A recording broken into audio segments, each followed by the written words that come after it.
При определенных условиях вещество звезды преодолевает ее притяжение и выбрасывается в межзвездное пространство. Это явление называется звездным ветром. Звездный ветер – это постоянно протекающий процесс, который играет важную роль в звездной эволюции. Он постепенно снижает массу звезды, поэтому от интенсивности звездного ветра зависит срок жизни светила.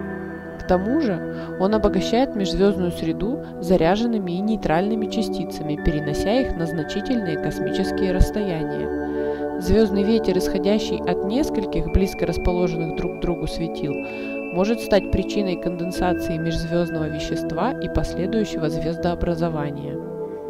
В системе отдельного светила звездный ветер имеет колоссальное значение для обитаемых планет, обладающих магнитным полем.